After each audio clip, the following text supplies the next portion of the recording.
Once upon a time, in the village of Oru, it was known for its beauty, its maidens, and its handsome men. It was covered with beautiful palm fronds, dancing anytime the wind swept past it. Its people were very good farmers and lived a fulfilling life.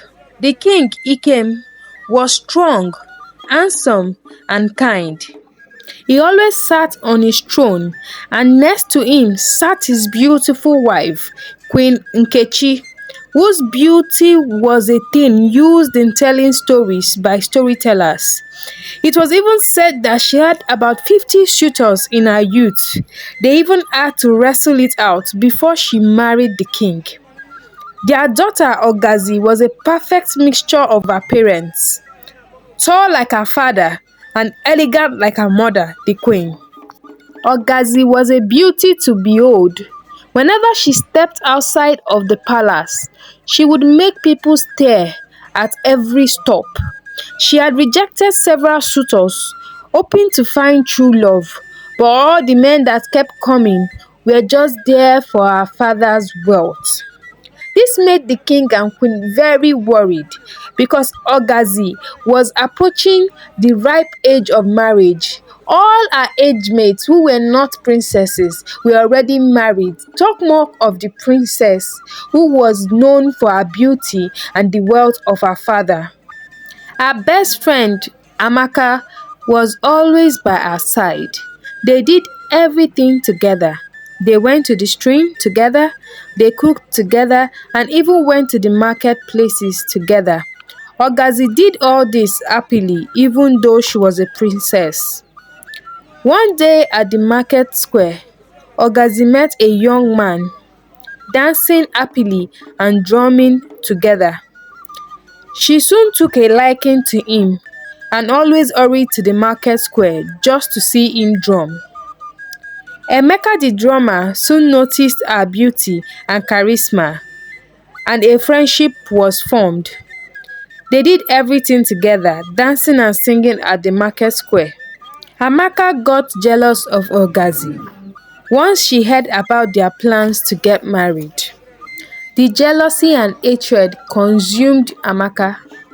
She felt she was prettier, more beautiful, and taller than Ogazi, and yet everyone always stared at Ogazi.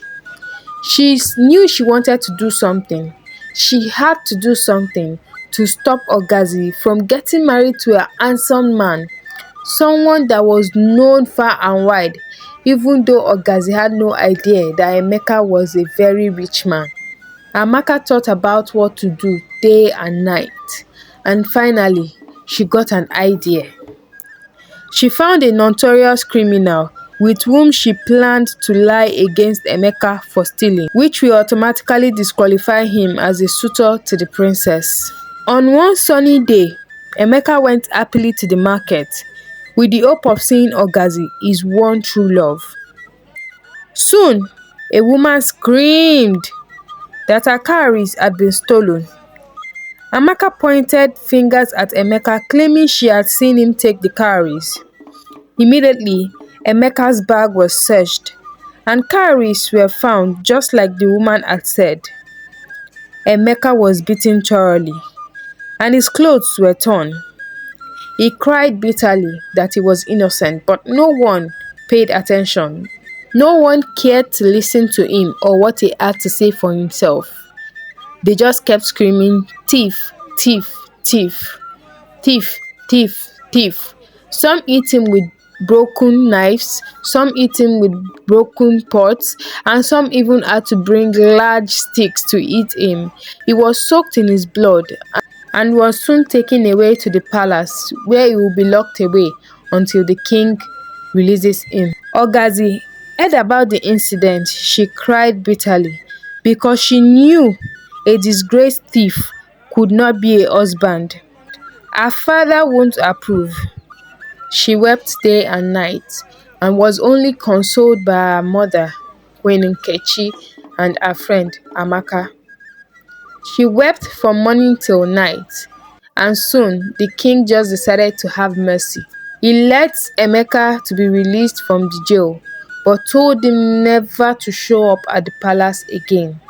Ogazi knew that this was an end to her dream of getting married to her one true love. But she was powerless. She couldn't prove that Emeka was innocent, and the king wasn't ready to form an investigation. So, Amaka thought of what next to do. Since Ogazi had lost her one true love, Emeka, what was the next thing to do to make her life more miserable? Amaka thought and thought, planned. Amaka thought about it for days. She thought about it for weeks, and finally, she came up with a plan.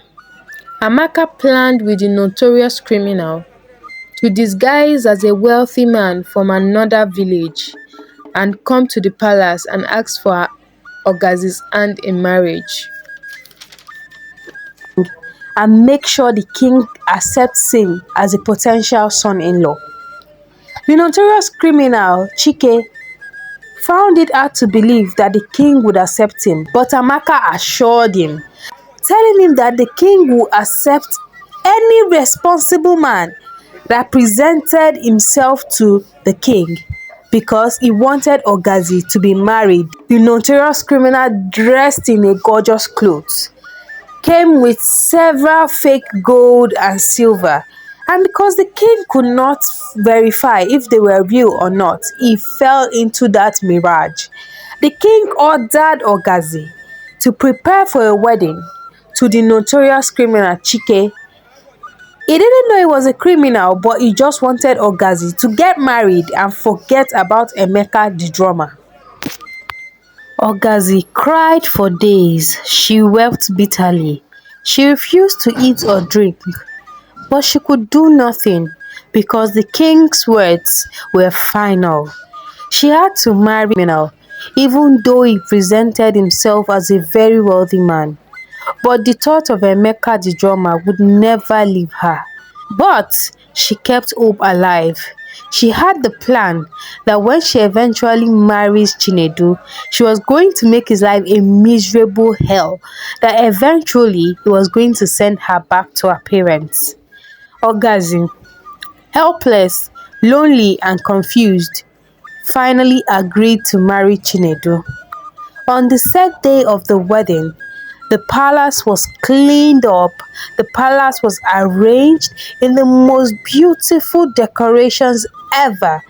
Everywhere looked spotlessly clean. Ogazi, dressed in a beautiful wedding dress, looked very beautiful. Beautiful than all the maidens in a village combined. Chinedu felt he was lucky to have such a woman at his side.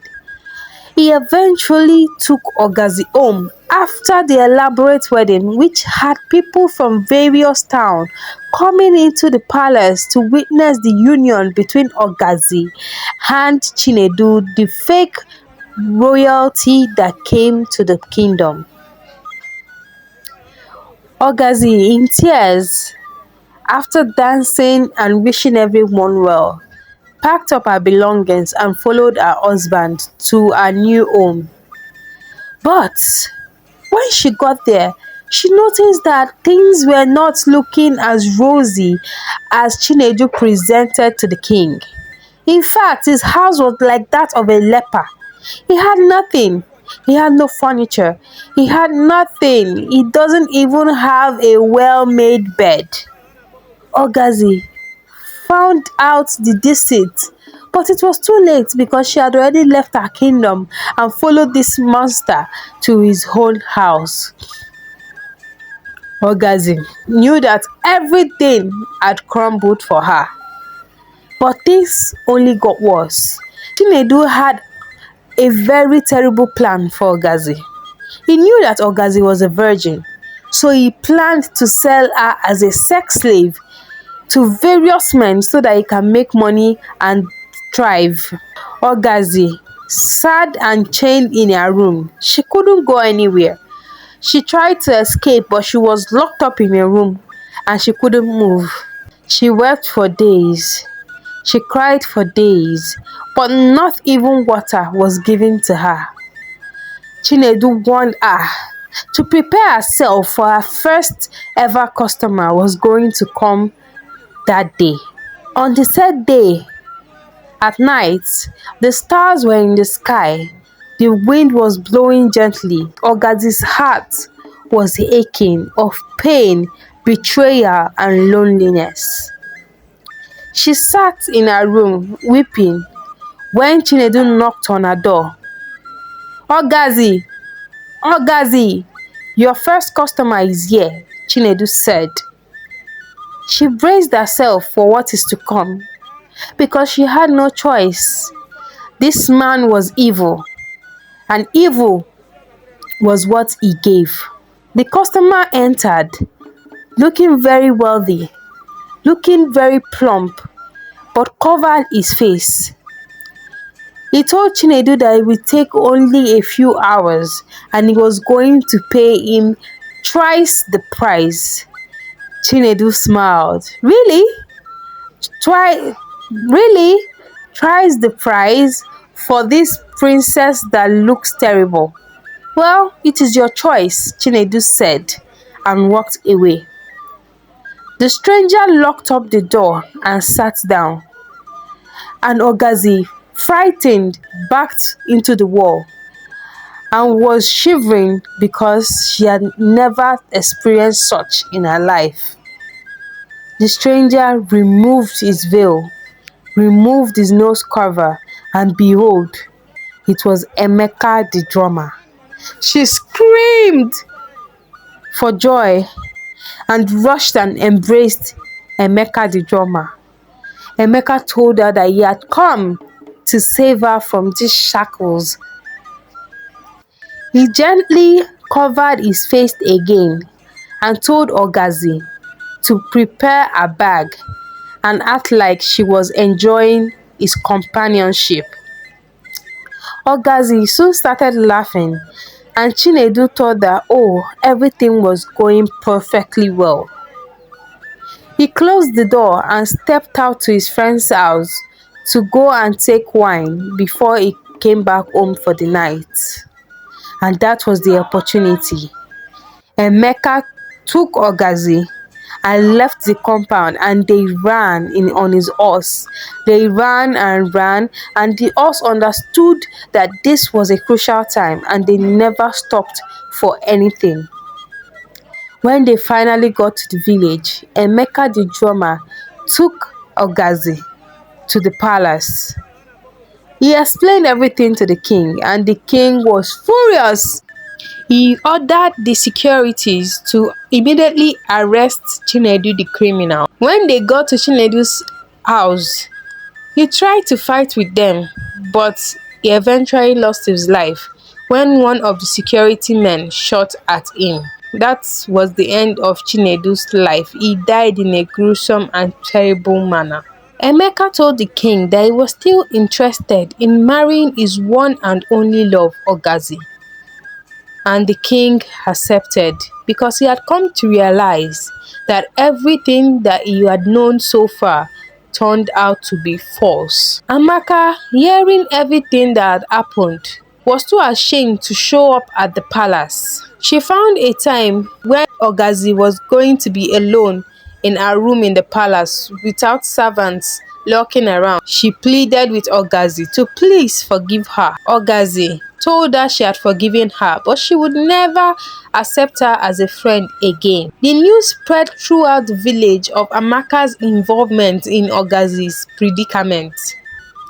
Everyone looked at Amaka with scorn and hatred. On Ogazi's wedding day, the whole villagers showed up. She was so happy, she laughed freely, and she danced in the embrace of Emeka, her one and only love. After the celebration, they moved on to Emeka's house, where Ogazi discovered that Emeka was actually a very wealthy person, but was always dressed simple because he loved simplicity. Anytime Amaka walked past in the village, they would warn their children not to become like Amaka, who betrayed her only friend. Moral of the story: Do not bite the finger that feeds you. Be kind and compassionate. Be wise. Be your brother's keeper. And do not judge a book by its cover. If there are other lessons that you might have taken away from this story, do well to share it in the comment section. Thank you for watching and listening. Until next time, bye.